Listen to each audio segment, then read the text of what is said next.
કેમ છો બધા મજામાં? ગરમી તો ભૂકા કાઢે બાપા. ફૂલ તડક્યો બાપા. ગરમી આમ જો પરસેવો અહીંયાથી ઉતરીને છેલ્લે સુધી વયો જાય. अच्छा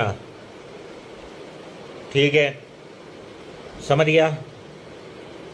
એટલો તડક્યો પડે હે.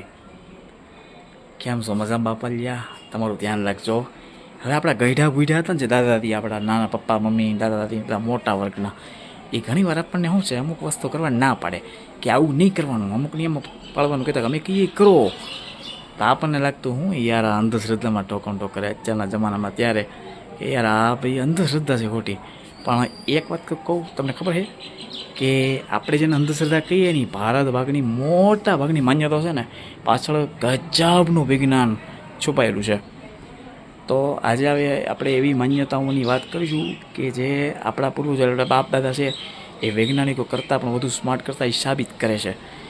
પહેલું શું કહેવાતું હતું કે રાત્રે પીપળાના ઝાડ ઉપર ન સૂવાય. કેમ તો કે ભૂત થાય, પ્રેત થાય, એટલે ભૂતની ફાટે ને એટલે કોઈ પીપળાના ઝાડ આગળ જાય નહીં. પણ માન્યતાઓ કે ખબર છે અસલી વિજ્ઞાન શું છે એનું?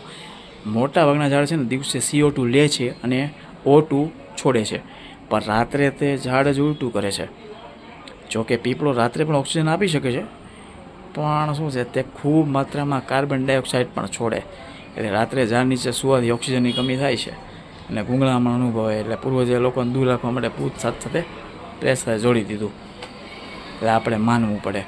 પછી બીજું છે ને એ એમ કે નદીમાં સિક્કા નાખવા જોઈએ. કેમ તો કે નદીમાં સિક્કા નાખવાથી નસીબ ચમકે અને ભગવાન ખુશ થાય, તંબુરો ન થાય. વિજ્ઞાન શું કહેવાય? જૂના જમાનામાં સિક્કા તાંબા કોપરના બનેલા હતા. તાંબુ પાણીને શુદ્ધ કરવાનું કામ કરે છે. જ્યારે લોકો નદીમાં સિક્કા નાખે ને ત્યારે તે તાંબુ છે ને એ પાણીમાં ભળી જાય, અને ભળી જાય એટલે પાણીમાં રહેલા હાનિકારક બેક્ટેરિયા ખતમ કરે. તે સમયે નદીનું પાણી પીવા માટે વપરાતું હતું, એટલે આ શરીર માટે પણ ખૂબ ફાયદાકારક હતું. એ ત્યારે તાંબાના સિક્કા પર અત્યારે હવે અત્યારે ગમે સિક્કા નાખો ઘા કરે, ખોટે ખોટા ટાકામ લે દોન.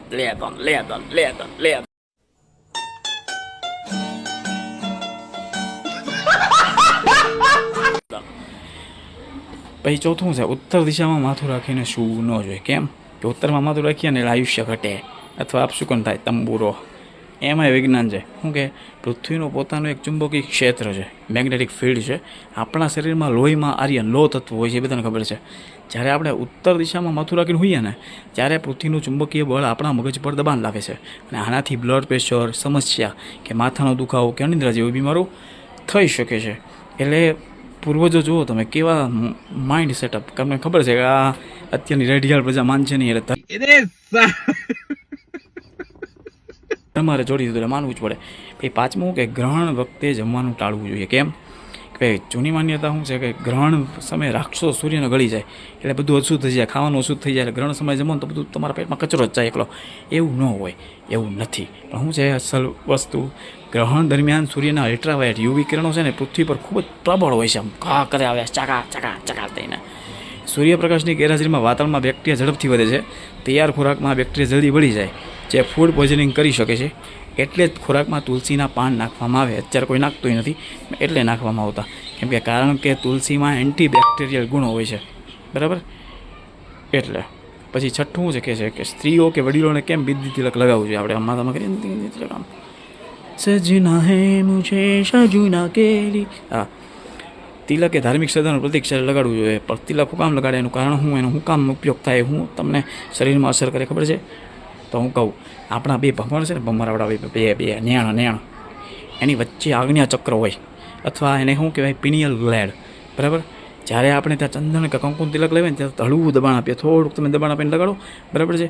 એટલે હળવું દબાણ આપો ને ત્યારે નર્વસ સિસ્ટમને શાંત રાખે. તમારું મગજ છે ને વારવાર કાટા માજી સટકલી ન થાય, એટલા માટે ચંદન છે ને લગાડવું જોઈએ. ચંદન મગજને શાંત રાખે. ઓમ કુલ ડાઉન, નહીતર આમ ઠા ન થાય, એટલા માટે. પછી શું કહે છે સાતમા દરવાજા પર લીંબુ મરચાં લટકાવવા. શું કામ? નજર ન લાગે, ખરાબ શક્તિઓ દૂર રહે, ભૂત પ્રેત ન આવે, આપણામાં ઘરમાં કોઈ નજર ન લાગે. એવું નથી. પણ લીંબુ મરચાં શું કામ છે કે લીંબુ ને મરચાં છે ને એમાં સાઇટ્રિક એસિડ અને કેપ્સેકિન હોય છે. જ્યારે તેને કોટનના દોરામાં પૂરવામાં આવે ને ત્યારે ધીમે ધીમે હવામાં ફેલાય એટલે આ એક કુદરતી પેસ્ટિસાઇડ એટલે જંતુનાશક તરીકે કામ કરે છે. જે નાના જીવજંતુ કરે ને એ તમારા ઘરમાં આવતા અટકાવે.